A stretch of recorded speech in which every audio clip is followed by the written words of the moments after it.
Okay, Stan TOAG, your Heathkit IT18 is going to be packed up. I need to get a little smaller box because I want to keep the manual, the printed manual that I got online without being bent here and folded or whatever. So we're going to be getting that out to you probably in about a week or so. I have here a circuit that Jim Asbell designed that I can add to the outside of that power supply and disconnect the crowbar SCR internally, so we will not blow the pass transistors. There is an 8 amp fuse there, and the SCR will clamp at max 15 volts. Because 15 volts, I was talking to Jim again on the phone, if you use like a 2-meter rig or something, they're designed to run in an auto, and the voltage can very well go up to 15 volts because you don't get 13.8 in a vehicle. It can charge higher than that when it's going in some vehicles. So this circuit here will solve that problem. So I can certainly build that circuit when I get the rest of the power supply done. Just a little side note here. This bell has not worked since September 6th.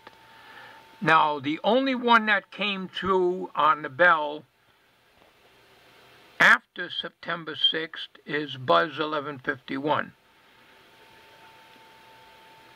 So whenever I leave a comment on somebody's video, I used to get notifications. But as you can plainly see, I've left a lot of comments on, for instance, Marslack's video, and the last time I got a notification is September 6th. So they are all old comments. September 5th. So it goes on and on and on.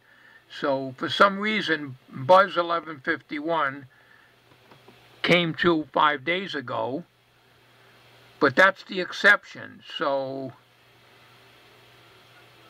with that in mind,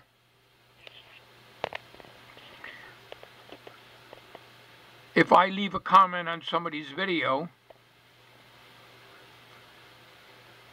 sometimes they reply to the comment, but I have no way of knowing because the bell no longer works, at least 95% of the time.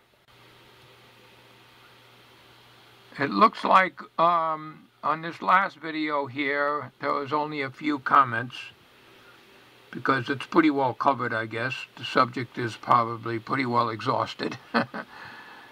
But yes, that LM614, I guess. I can't remember what the number is now.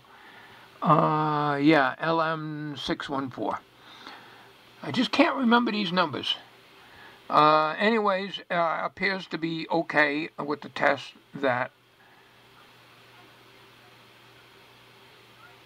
Jim had me do.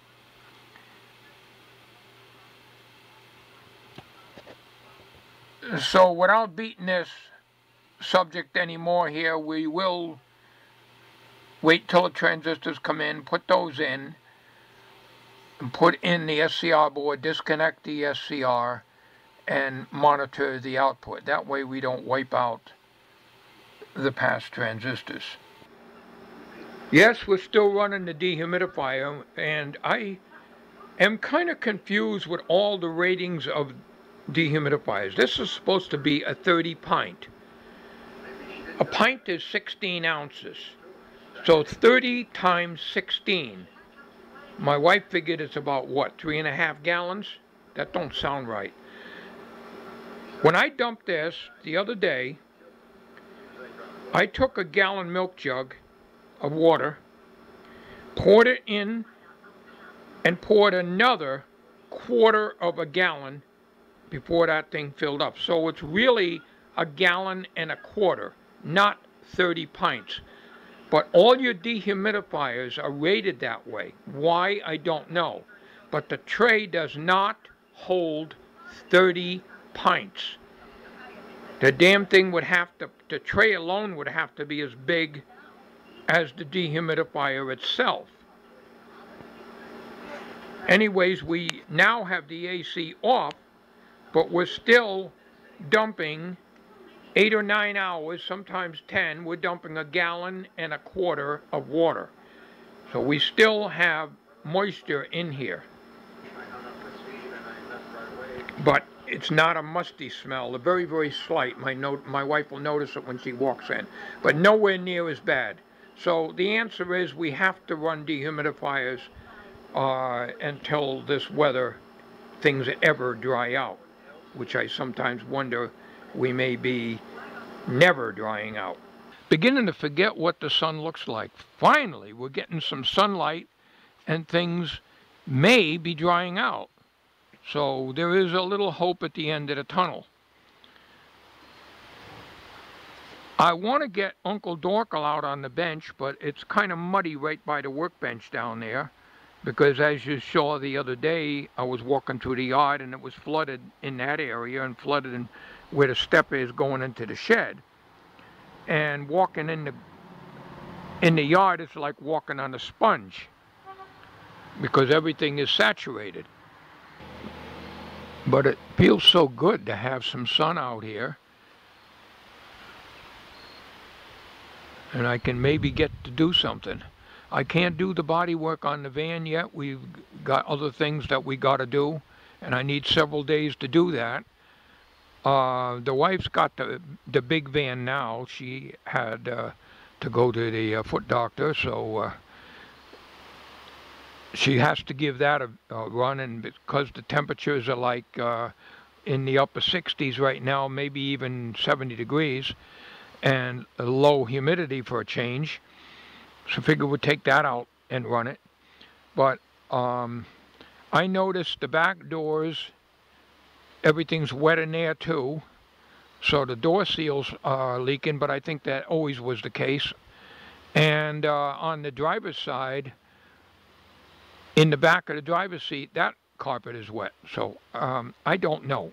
Unless I'm inside the vehicle when it's downpouring, I can't tell where it's coming from, but it can't be coming from the rain gutters, so it's got to be coming through the door seal. I don't know. The door seals look good. They're very pliable and they look good, so I really don't know. I'm forever kicking these things. So the big van is getting aired out by being driven. There isn't much I can do about that, you know, except put a tarpaulin over it. And that's fine for keeping it parked in the driveway. But if you're driving and it's raining, well, you know, what can you do? And then you get home and if it's still raining and downpouring, you certainly can't go out and put a tarpaulin over in the pouring rain, so. But I got to do something like that. That's about all, because there is no way outside of having a body shop put all new door seals in it and go over the whole thing, which can cost hundreds and thousands of dollars. We're just going to live with it, that's all. I'm not ripping all that carpet out. I refuse to do that. I'm only going to take out up near where your feet go, and that's it. I'll be damned if I'm going to rip out all that carpet. I just will not do it.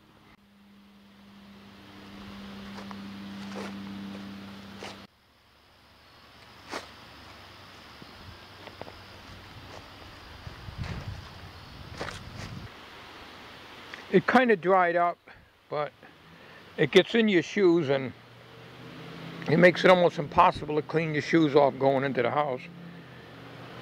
But maybe I can get Dorkel out here later today. If I do, that'll be a separate video from this one.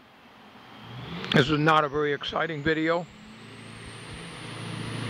but I want to, maybe I'll try to make something for the, some kind of a pulley to go on that motor. Let me, as a matter of fact, let me get that motor and bring it out here. It was suggested that that might be a bronze gear, but it looks like a steel gear to me. And there's no way I'm going to be able to drill and tap that, because it looks to me like, see that little hole in the middle there? I'm not going to be able to do anything with that. So my original plan is to get a hose over the top of that. And that's only probably about 3/8 inch thick. In other words, from the bottom to here is about 3/8 of an inch, not even a half. So it's going to be very limited to what I can put on there. But I could probably, well, I don't want to heat that up, and take a piece of PVC and heat the gear up and then just put that over it and form it. But I think I'm going to end up causing a problem in here, and I certainly don't want that. But anyways, I'll figure something out. But I did want to pull this out and clean this off, and so I can plainly see that this is a steel gear, or it could be aluminum. I can find that out easy enough.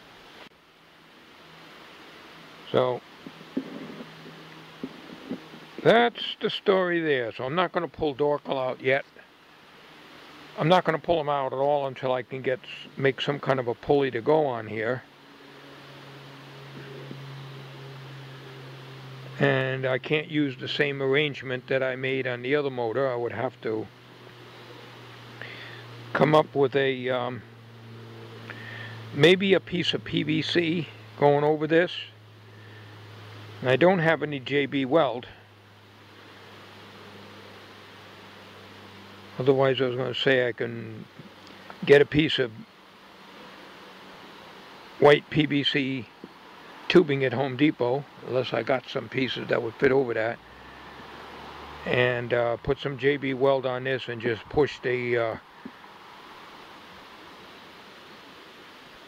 PVC over the top of it, let it set up. Of course, it'll probably wobble because I never can get it lined up right. But also the JB Weld could get down underneath the gear and jam this whole thing up. So I think maybe putting a hose on here, which is going to be a wobbly pulley, and that's not going to work out, because hose is going to flex. Even though it's a short piece of hose, the hose is probably going to be about 2 inches long and make the pulley on that. Alright, I just put a magnet on that. It sticks very strong to that gear, so that is a steel gear, not a bronze or brass. So the only way I'm going to be able to do that is to form a piece of plastic over it, but it could slide off because there's lateral tension on that. So I may have to try to find a gear that'll match that gear that's on the motor. But that's going to be complicated. It's going to take up a lot of room, and it's going to be something I probably wouldn't be able to do. Well, we're still getting water out of there. I had bent that down quite a few years ago when this was in my son's room, because there's no holes under here, so that the water will come out. So we're getting a little moisture on it. I've been leaving this on since it got horrible weather the last couple days. Rain, rain, rain, that's all we're getting. Thank goodness we got the sun. We got the brook, you can probably see from there. Let's get you a closer look.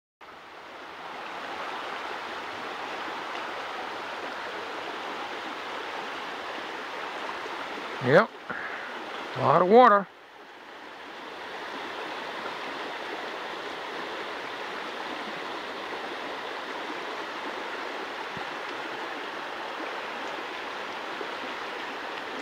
So anyways, I'm hoping that the weather will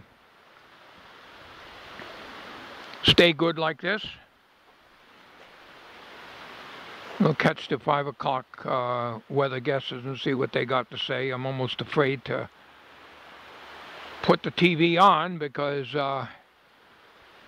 every time I do, they're always predicting bad weather and storms and rain. I mean, my prediction, and just mark this down on your calendar that the old 64 goat said this, because I've been saying this all along. We only have 2 seasons. Just by judging from the fact that we have been getting rain after rain after rain after rain, and we're not talking about a few showers.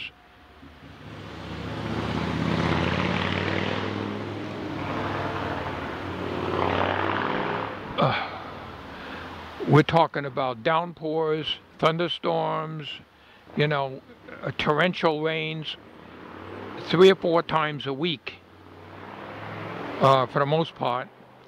Between that and high humidity, that just think about all the rain that we've gotten in 1 week's time in our area. If that had been snow, we would be digging out 8 or 9 feet of snow. My prediction, and this is the old 64 goats prediction, we will be getting major snowstorms every week, and we will be digging out. Last year we had 4 nor'easter snowstorms, 4 of them, 1 each week. I predict this coming winter will be much worse. You heard it first from old 64 goat. Your long-range weather forecast is brought to you by Aflocket Rectal Cream for all your hemorrhoid problems. Available at all pharmacies.